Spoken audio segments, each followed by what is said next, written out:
Let's talk about Art Klinger. Okay. Art was our linebacker coach, and once Trent made me a footnote, took a passing game, I was able to go down and watch the defense, which I will say they never liked to see me coming down there.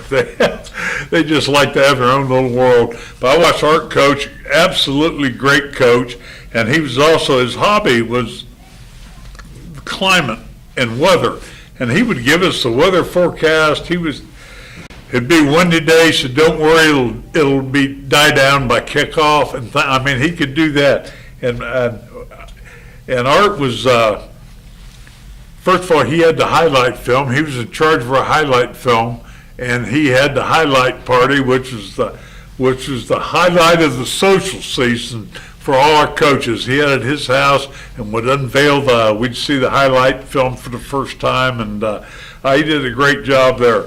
But one of my favorite things of Art, he was big on weather prediction.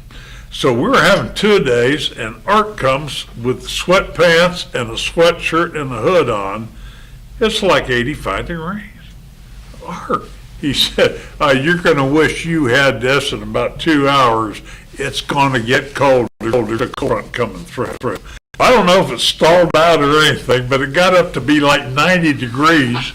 They were watching Art, and he still got this thing. He still got this Art. It's coming. Well, by noon, he had it was strewn everywhere on the field. Sweatshirt here, sweatpants here. He was in shorts and t-shirts. But I mean, he did an absolutely a great job.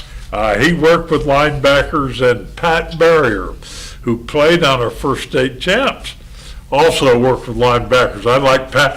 Pat moved to Tennessee after his sophomore year. I was heartbroken, and I remember he called me up and said that he was moving back. And I said, boy, it was just great news. And then he became a teacher and coach at Penn, and just like, it sounds like a stuck record talking about the staff, but again, the responsibility and authority he was able to assume was unbelievable. Dave Manspeaker.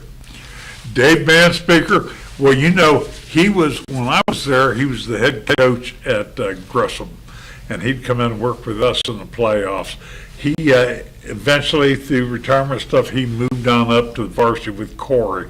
But he was a